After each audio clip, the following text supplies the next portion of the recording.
indeed. Thanks indeed, Pranesh.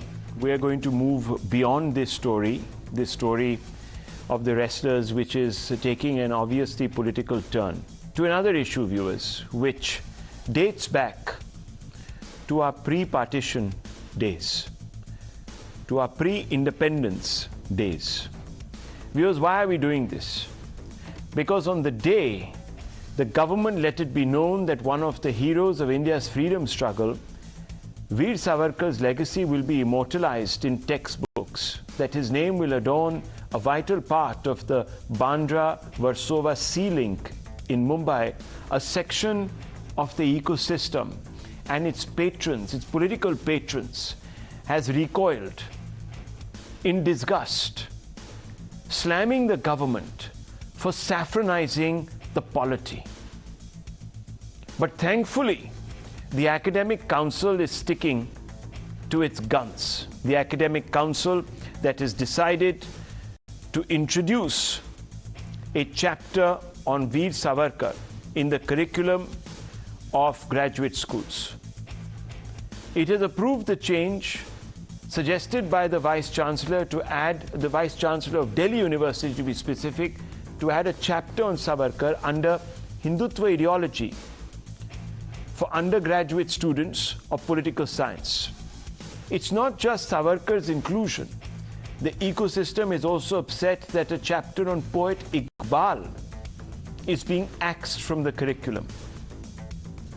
Let's, viewers, go back to that opening set of visuals. Iqbal is in the middle of your screens. To the extreme left is Veer Savarkar, and to extreme right are members of the ecosystem that routinely malign Savarkar but hail Iqbal.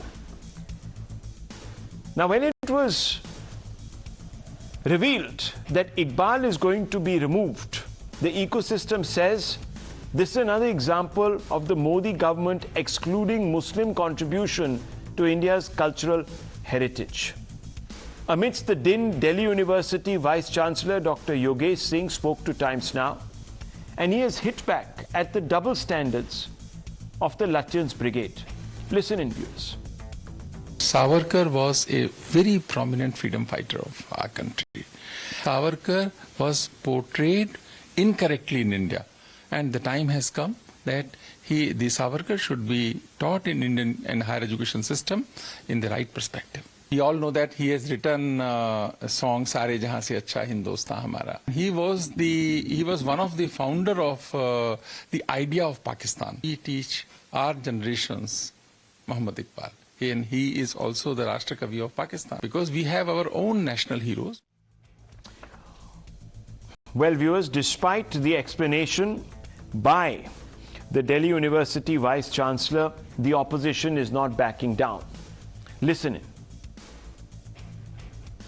This BJP government can convert Delhi University to Shishu Mandir of Rashtriya Sevaks. It is up to BJP, they can do anything, and I am sure that after a few months they can introduce Godse as hero of the country. उनको देश के लोगों से कोई मतलब नहीं है, देश का विकास हो, गरीब आगे बढ़े, वो लोग ध्यान भटकाने का ही प्रयास करते हैं। जब जापान जाती है, विदेश में जाती हैं प्रधानमंत्री जी, तो कहते हैं कि मैं गांधी के धरती से आया था, और जब देश में रहते हैं तो नाथुन राम गोडसे को महिमा मंडित करने वाले और गांधी के मूर्ति पर गोली चलाने वाले को भोपाल से टिकट देकर के एमपी बनाते हैं। BJP is in a mood to change the history of India. They have removed the Mughal dynasty of 300 years. They are forcing to forget the name of Maulana Abul Kalam Azad. They are forcing to forget the name of Charles Darwin. The opposition's overwhelming advocacy for Iqbal and their disdain, very apparent disdain for Savarkar, is not just inexplicable but also hypocritical. Now, viewers, I'm going to introduce you to certain facts, and they will speak for themselves. If the opposition believes that Savarkar is a divisive figure whose legacy reflects poorly on India's tolerant tradition, how is it that they have no qualms with Iqbal's legacy? Viewers, Iqbal was no integrationist. He was the propounder of the idea of Pakistan. Now let me quote Iqbal for you in his own words. Look at your screens. This is what Iqbal has written. Among these new gods, nation is the biggest one. Its attire is like the coffin of religion. Your hands are strong because of monotheism. Islam is your only country if you're a follower of Mustafa. So viewers, he links religion to nationalism. So viewers, when you say that your hands are strong because of monotheism, you are militating, viewers, against the open, tolerant, plural ethos of India. Let's look at what Iqbal said at the Muslim League presidential address. This is Allahabad 1930, viewers. And I want you to pay attention. Muslim demand for the creation of a Muslim India within India is perfectly justified. Now, when was he saying all of this? Not in 1946, not in 1945, not in 1944, not in 1943, 42. He was saying this all the way back in 1930. He had already set the partition cat amongst the pigeons. Then he goes on to say, Muslim demand is actuated by a genuine desire for free development. This is impossible, he goes on to say, under unitary government contemplated by nationalist Hindu politicians. Who are these politicians? Who were in a position to form a government? The Nehrus of the world. For him, even Nehru was a Hindu politician. He had already brought in the Hindu-Muslim, viewers, dimension to citizenship. He went on to say Hindu politicians want to secure permanent communal dominance in the whole of India. And it is because of people like Iqbal that we ended up having separate electorates under the British. This is what sociologist Ali Qadir writes about Iqbal, viewers. These are all facts. Iqbal used the term heretic to describe Ahmadiyya 30 times in 2 essays. This leaves no doubt as to his views on the matter. So in a sense, viewers, Iqbal was also discriminating within the Islamic fold, declaring Ahmadiyyas heretics. And you know what has happened in Pakistan, viewers, to Ahmadiyyas? They have been reduced to the status of outcasts. They are butchered. Their fundamental rights have been completely stripped of him. So it is because of people like Iqbal, who a certain ecosystem here in India celebrates, that Ahmadiyyas, viewers, who are identified by him as heretics, are being killed in Pakistan. Viewers, the Vice Chancellor says that Savarkar has been intentionally misrepresented in Indian history. The claim may not be entirely without basis. Let me also give you other facts. Contrast Iqbal's views, public views, to Savarkar's. Now I want you to watch and listen to what I am telling you. Savarkar's speech at the Hindu Mahasabha rally 1937, 7 years after Iqbal's appeal for 2 nations. Let the Indian state be purely Indian, he said. He never said, let it be Hindu, let it be Muslim. He said, let it be Indian. Let it not recognize any distinctions on the grounds of religion and race. This is the Savarkar, viewers, that secularists revile, malign. Look at his words. And who is he speaking to? Pay attention. The Hindu Mahasabha. So viewers, addressing his own constituency, he was sending out a plural message. What else does he go on to say? Let no cognizance be taken of man being Hindu or Mohammedan, Christian or Jew. Let all citizens of the Indian state be treated according to their individual worth. Let no religious bias tamper with language, with an enforced and perverse hybridism. Let one man, one vote be the rule, irrespective of caste or creed, race or religion. This man is setting the template for a modern India to be built on the concept of universal suffrage, viewers. Make no distinctions. And what was Iqbal arguing for? Separate electorates. This is the man that Rahul Gandhi calls a coward. Viewers, this man is courageous, because by saying these words to a constituency that was in no mood to listen to them, he was taking a risk. This man, viewers, advocated the breakdown of caste. He invited some of the leading lights of the freedom movement to come and dine with him, because he used to hold in pockets of Maharashtra, especially from where he originated, interfaith dinners and lunches, meals. And some of these great secularists did not even bother to attend. He invited them several times. So all those who are asking today, what was his contribution? This was his contribution. Viewers, let me also draw your attention to the constitution by Savarkar's Hindu Mahasabha. This is their constitution, and I'm quoting out of the Hindu Mahasabha's constitution under Savarkar. There shall be no state religion for the Hindustan, Free State, or any of its provinces. And these people called Savarkar a Hindu Rashtra proponent. Look at the extent to which we have polluted, viewers, the agency of history. And to do what? To do what? To score some brownie points? Let's open this up, because some questions need to be posed today. And I want to begin first with Tehseen Poonawala, Professor Manojit Mandal. I want to begin with you, Professor Manojit Mandal. Why should Iqbal get pride of place in history after what I have read out, quoting Iqbal? So I do believe that you are quoting Iqbal's after 1910. After 1910, Iqbal was a different Iqbal, everyone knows that. And that has to do with the foundation of Muslim League. Similarly, after 1910, Savarkar also became a different Savarkar.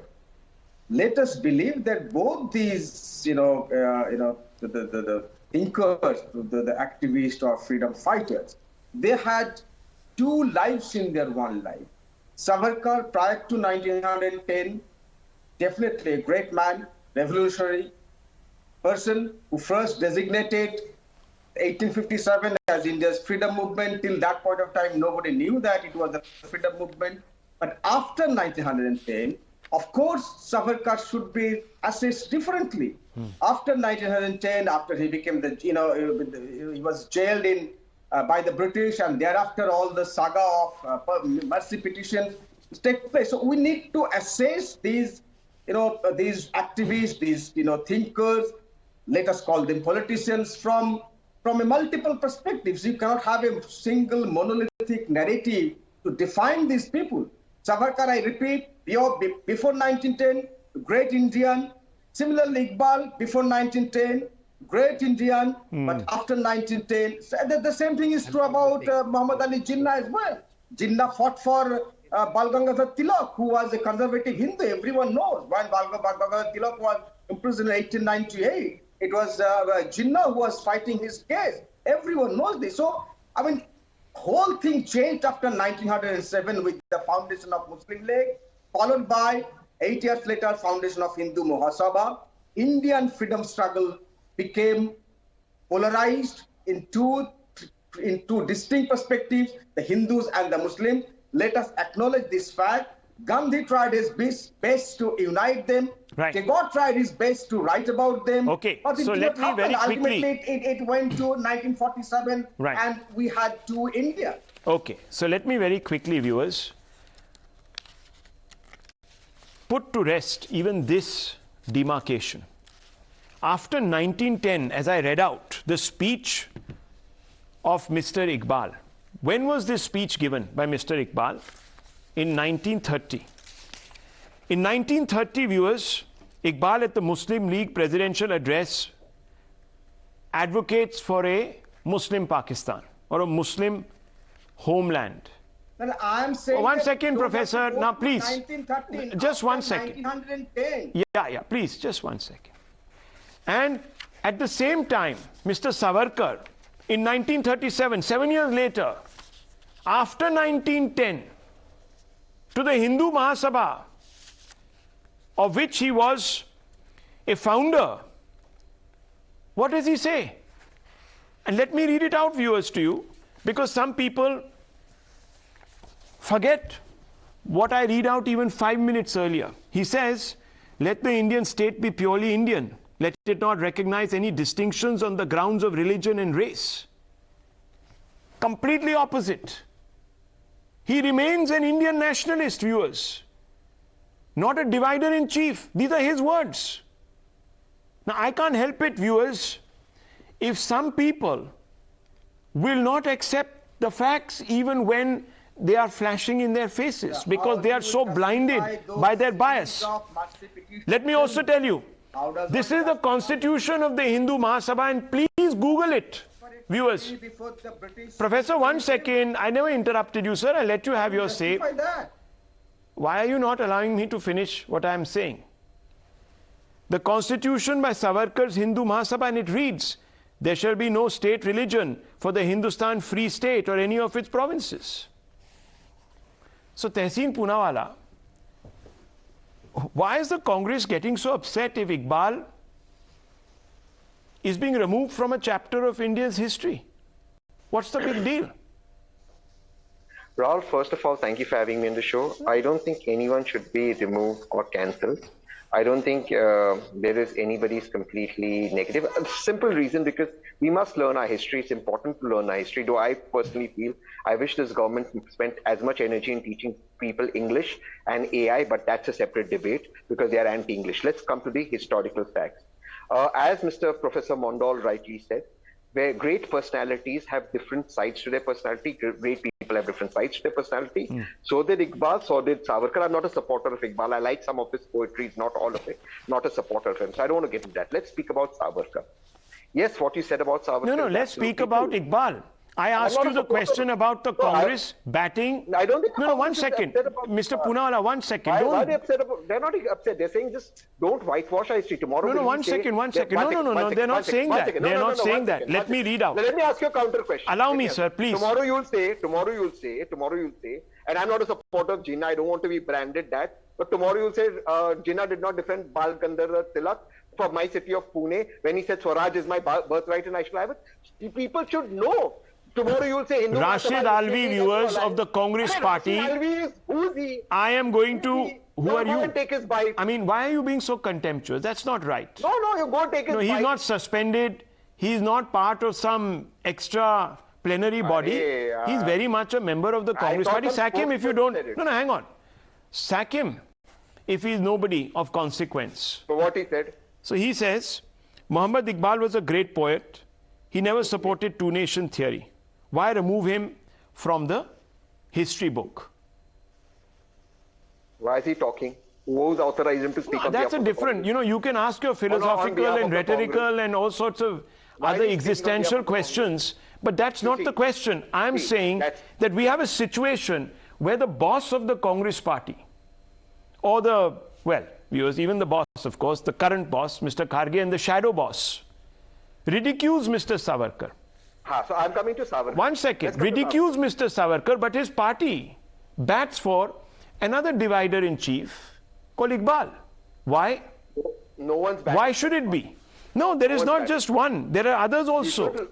There is Udit Raj, a very tall Dalit leader from your party, who was in the BSP earlier. Yeah.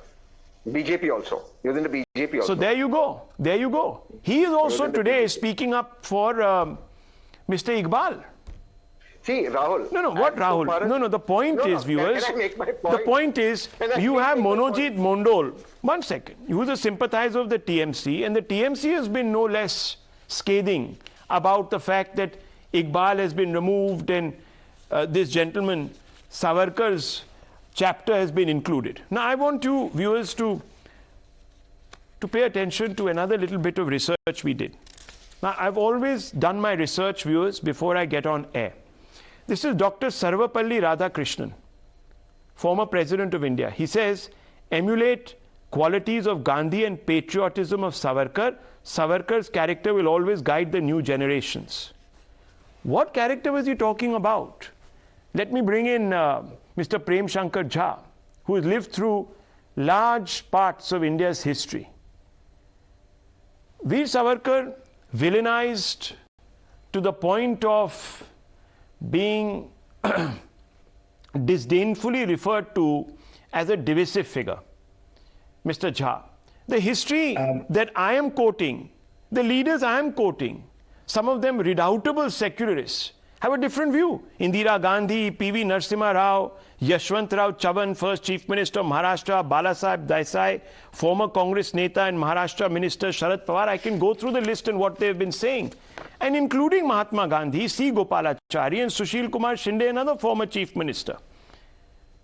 How does this work out? Rahul, if you ask me a question and then you give a long peroration after that, basically lose the question, then it's not a very good question you asked. Will you please ask your question in one sentence again? Just one sentence. Why, Mr. Prem Shankar Jha, has Savarkar been villainized? I do not believe that Savarkar either needs to be canonized or villainized. He was a very important figure in our history. He reflected his times. Many other people thought the way he did. Remember that it was the end of the era of the nation state, in which nations had all been created through war and through internal suppression of minorities. And this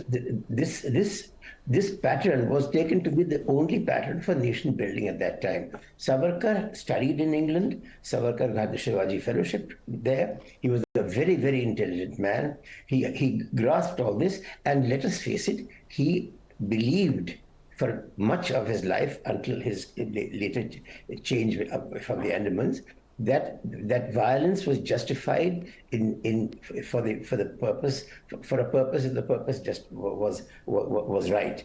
Now he therefore encouraged violence in many ways, directly and indirectly.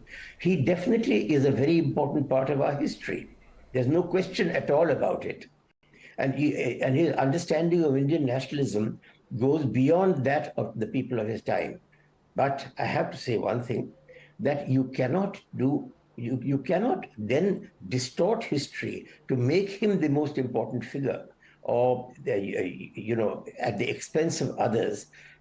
History must be left to the historians. It must not be tampered with by politicians, particularly 8 months before an election, which the ruling government is somewhat afraid of losing. Okay, history must be left to the historian. What if the historians, viewers of a particular era, forget about Savarkar, questioned even the existence of the Hindu faith and wrote about it and said there is nothing... No, 1 second. Mr. Jha, I didn't interrupt you, sir.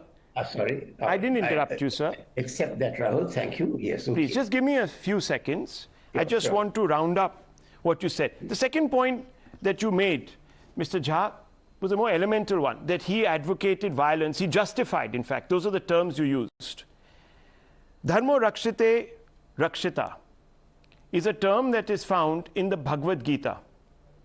In the defense of your nation or your belief, you're entitled to resort to violence, especially if somebody is being violent.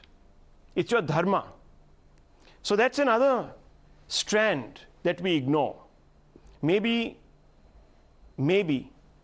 in this context, you will disagree with me. I think the time that Mr. Savarkar justified violence, or the use of violence in defense of those people he believed were being picked upon, was during the Khilafat movement, and just before that, when there was some atrocities committed in his own state of Maharashtra against Hindus, and there was communal strife. And also the Mopla rebellion, which was a very dark chapter in our history. Now, the third point you made, sir, was that you said that he shouldn't be canonized. I'm not talking about elevating anyone to the level of a saint, just talking about giving those people their due. So, I'm going to ask you, why should he not be given his due? Why can't we have a course on him in our textbooks? What's wrong with that? If you have a course on different strands of the battle for independence, and one of those strands happens to be through violence, you would include not only Savarkar, you would include Bhagat Singh, you would include, a number of others. I won't go into details. You know them. The point is that is entirely justified, and I think it's already there. I haven't been a student of Indian history now for a very long time. I mean, I've not read the history textbooks, in that sense. But I'm absolutely certain it's there, and there is no reason why he should be excluded from it. There absolutely none whatever. But at the same time, you cannot create, rewrite this history in such a way as to make him to impose your value systems into the historical judgment. Okay. As far as possible, all historians have that duty. And there is absolutely no justification for doing anything different with Savarkar or, for that matter, with Mahatma Gandhi. Okay. Well, it was done. We all know. Mahatma Gandhi is considered in the world, and rightly, to be among the two greatest human beings who lived in the 20th century. I think that Savarkar deserves our respect for what he tried to do, what he believed in, and so on, but no more than that, as do many other people who fought for independence. Yes, I'm glad that you've said that. No more than those others who have fought for our independence. The tragedy is, viewers, that every time Mr. Savarkar was given even the smallest platform, whether it was a 6x6 space on a wall in Parliament, there were people who came out and said that he didn't deserve it. And I think that's really where the problem begins, because there is an inbuilt bias. Now, let me tell you, viewers, Savarkar's character will always guide the new generation. This is Dr. Sarvapalli Radhakrishnan, and I want to bring in Abhijit Iyer Mitra on this.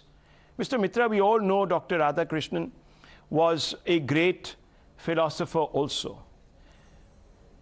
If Savarkar was given to only violence and the expression of violence as and violence as an expression of what he believed in, what he stood for, would Dr. Sarvapalli Radhakrishnan be talking about Savarkar's character as a beacon for a new generation of Indians? I don't think so. So, thanks, Rahul. Look, there's many questions out here. First of all, I can, selectively quote at least 100 different passages from Gandhi, to claim that he was violent if you decontextualize it. So, for example, where he says that, if I were a Jew in Europe, I would commit mass suicide to shame Hitler. Or given a choice between cowardice and violence, I will choose violence any day. Okay, there are hundreds of different things. There is also places where he has praised Hitler and Mussolini at one point of time. Remember, on his Europe trip, he was clicked with Count Ciano, who was the foreign minister of Mussolini. Right? So you want to go down that path, the selective quotation path, anybody can go down. The fact remains, not just Sarvapalli Dr. Radhakrishnan, but also Indira Gandhi also, praised him for the memorial. I think you showed the letter the last time, the 1981 or 82 letter. Right? So, remember, history is, it's all shades of gray. There is no black and white in history. All right? We need to remember that. Sure, was Iqbal was a great proponent of Hindu-Muslim unity up to a point. But beyond a point, the way his ideas developed, it went on getting more and more towards Pakistan's separate electorates and things like that. And remember, this starts with the sort of Mordi Minto reforms of 1909, which grants these separate electorates. And finally, that kind of got diluted by the Montagu-Chelmsford reforms in the Government of India Act 1919. So again, you see this progression. People evolve during their lives. All right, to hold something that they've said at one point of time against them at another point of time is just bizarre. Now, let's come to the current relevance of Muhammad Iqbal and Veer Savarkar. I can show you 100 examples. One of the things that keeps getting quoted against him, oh, well, he wrote an apology letter and he was willing to cooperate with the British. I would urge you to go look at what Israel's founding father, David Ben-Gurion, writes very, very clearly, that the coming fight is with the Arabs. We have to cooperate with the British till they make us free. He was very clear about it. He was crystal clear about it. It's there in all his writings. And that is something that Savarkar clearly believed in and achieved by the end of it. Right? So he was looking at things in a very different tactical sense. Now let's even look at how long Savarkar spent in jail. Gandhi spent 2,338 days in jail, give or take 10 days depending on how you count. That approximates to about 6.5 years. Nehru spent about almost say 9 years in jail, so 3,259 days. Do you know how many days Savarkar spent, Rahul? Guess? Yeah, almost a generation. Yes. 12 years and 6 months. Yeah. 10 years in Kalapani and then a further 2.5 years in Ratnagiri prison. Right. Now remember, what Savarkar had to go through in Andamans was not like the 5-star suites that were given to Gandhi and Nehru. Aga Khan's palace, I don't know if you've been to the Aga Khan's palace, but it's definitely not a jail. I mean, if I spent my 43 days in jail at Aga Khan's palace, I would be very happy. I can honestly tell you. My grandfather served Gandhi there. And it wasn't a palace. It wasn't a palace, Abhijit.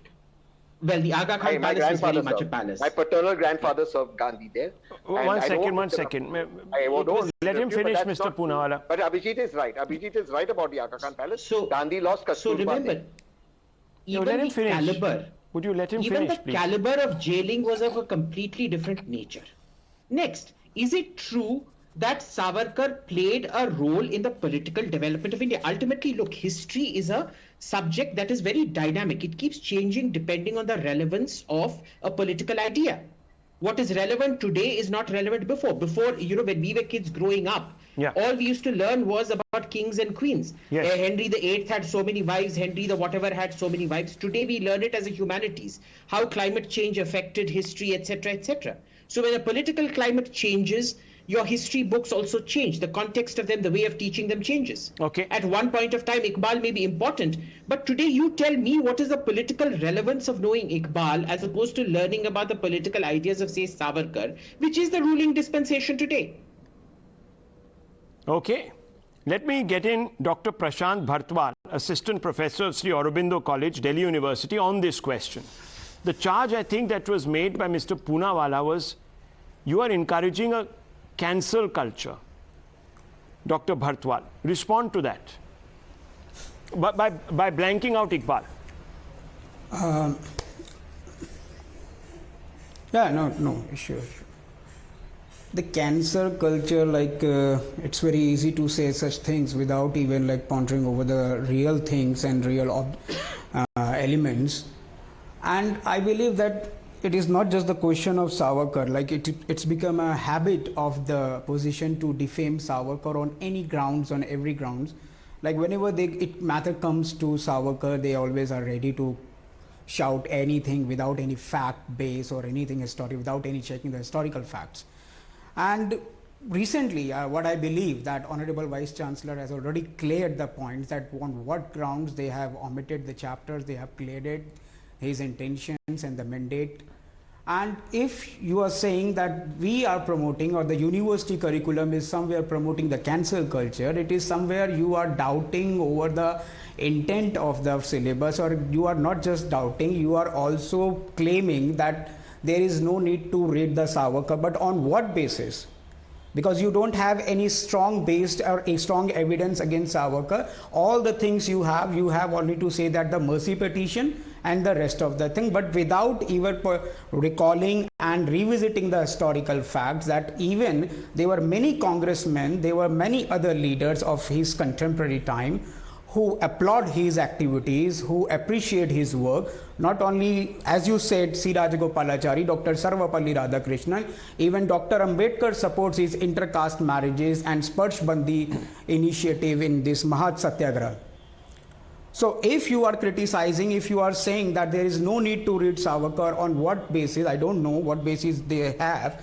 So you are somewhere also denying that renowned personalities and other persons' views on Savarkar who were supporting his ideas and activities. It is completely baseless. How can you say that there is no need to read the Savarkar just because of this mercy petition, where we know that, and the other panelists have already cleared about the duration of Gandhi's imprisonment, duration of Nehru's imprisonment. And you know, when you are saying that why you are replacing Gandhi with Savarkar and why you are preferring Savarkar in 5th semester or in 7th semester, whatsoever it may be the debate, but you need to know the fact that it was Savarkar who was firstly imprisoned somewhere in mid of the 1910 for the rest of the 1910 for the rest of the 10 years, regally imprisonment, and Gandhi was firstly imprisonment somewhere in the mid of 1922 for the 10 days. I am not comparing Gandhi and Savarkar's work and contribution, because we are nobody to compare the contribution of these Enlightenment figures and these inspiring figures. Okay. But there is no need to make a comparison. What about removing Iqbal? Dr. Bhartwal, what about removing Iqbal from the syllabus altogether? That is what has got a lot of opposition parties very upset.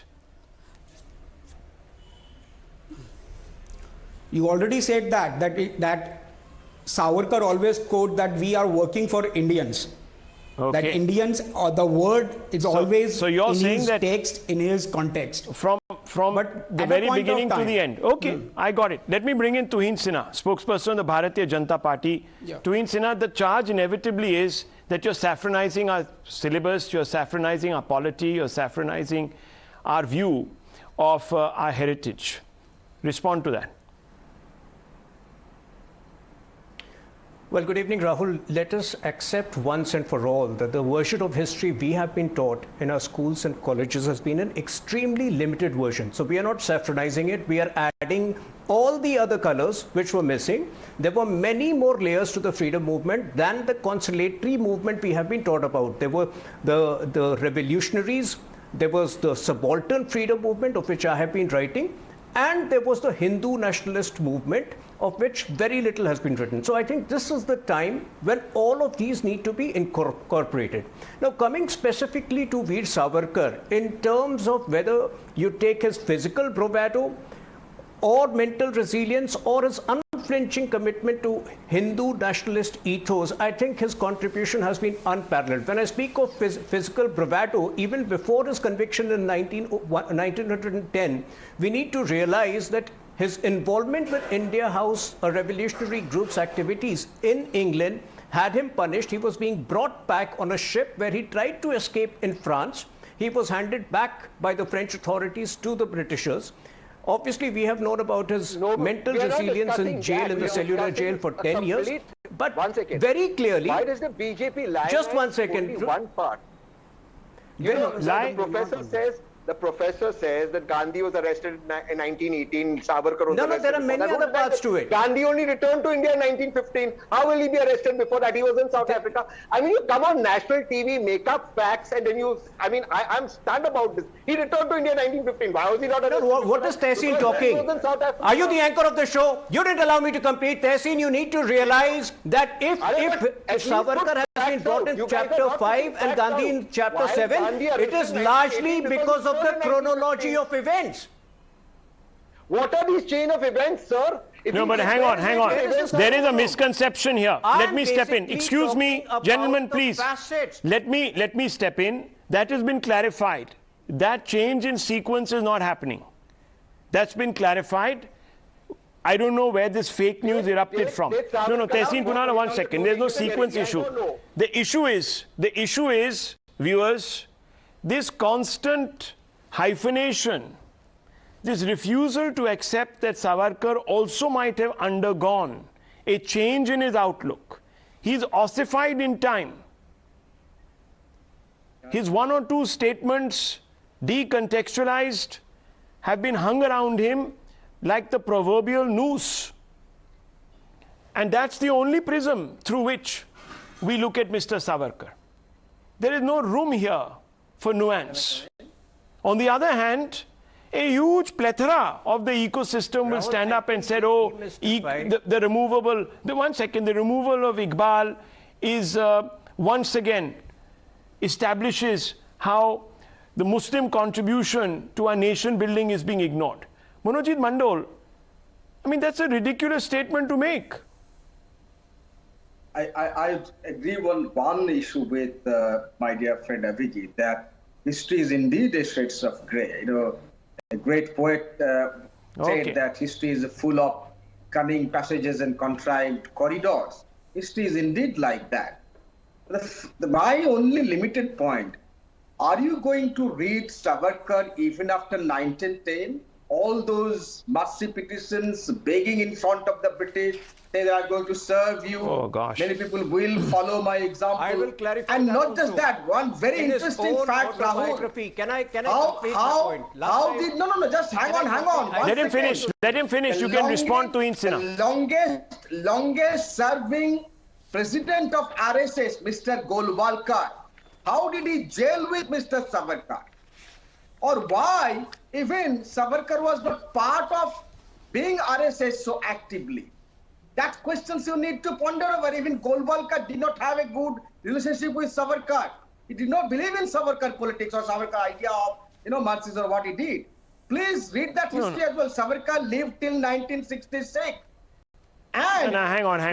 Look. Rahul, there is something to clarify. No, 1 second. A quick clarification coming in from Mr. Iyer Mitra. Yes, quickly. Okay, let him respond to you. There was nothing between Golwalkar and Savarkar. 1 second. Let him clarify. Yes. The longest Right. serving Sorry, president Rahul, of can I speak now? No, 1 second, Mr. Mondol. I think there you're wrong. Mr. Golwalkar, in fact, in his book, Bunch of Thoughts, did argue for a separate polity.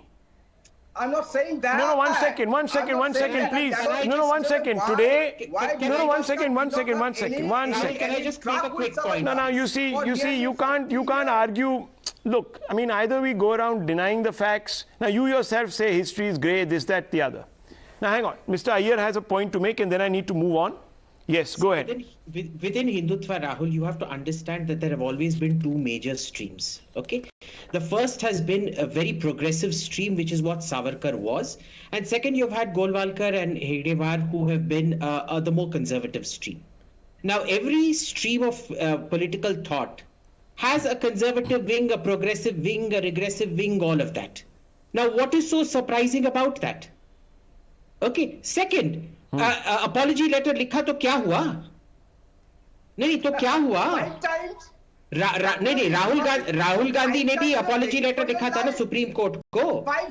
Rahul Gandhi ने apology letter लिखा था supreme court को. उसके पास अभी भी Congress party है ना. So you are comparing Rahul Gandhi with not to forget even. No, 1 second. Let me just step in here. Even also. Let's go through 3 or 4 misrepresentation. Lower everyone's faders, please. Let me just talk about these misrepresentations. Savarkar compromised with British rule. He was jailed for 14 years for sedition by the British. He was beaten black and blue. Misrepresentation 2. Savarkar wrote letters seeking mercy for self. He also offered to trade his own freedom for others. Have we forgotten this? No, we've forgotten this. Was a British Scrooge, they said, not a freedom fighter. Well, he led a hunger strike in Kalapani. Viewers. He's allegedly chained, flogged in solitary confinement. Savarkar advocated for partition. He opposed the division of India. This is the reality. Read. Savarkar was a Hindu fanatic. He believed in very conservative Hindu. 1 second, sir. He held very conservative Hindu views. Well, viewers, he never endorsed the ban on beef. That is at odds, isn't it, with so-called conservative Hindus? Assassination of Mahatma Gandhi. Nehru never appealed against the exoneration. In fact, he brought Savarkar into the center stage by lifting the ban. Endorsed India for Hindus, ruled out special place for Hindus in Hindu Rashtra. It's in his own manifesto. So viewers, there are a large number of misconceptions. The point is that they are being perpetuated by a bunch of vested interests who refuse to see. And we are told that let historians write historians. Well, some of those historians have not done their job with fidelity to fact, unfortunately, and we have to accept this fact also. So let's move on. May I say something? Yes, sir, please. Yes, Mr. Chair. Rahul, much of what you say is true, and I have agreed with a great deal of what has been said by some very responsible people who have been speaking. But first and foremost, I think, let me tell you one thing at least about the Andaman jail. I don't know how many of you have been there. I have been there.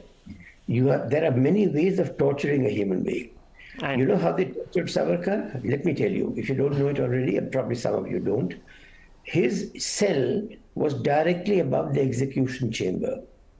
And every time someone was executed, and I asked how often did it happen, it was about once a week, sometimes it was once a month, he would hear the trapdoor falling. You live in that, anybody who lives in that condition, if he does anything to get out of it, I don't blame him. This is not the point on which one should be accusing or not accusing Savarkar. My reservations, and they're quite serious ones on Savarkar, are the following. First of all, he did preach violence. When the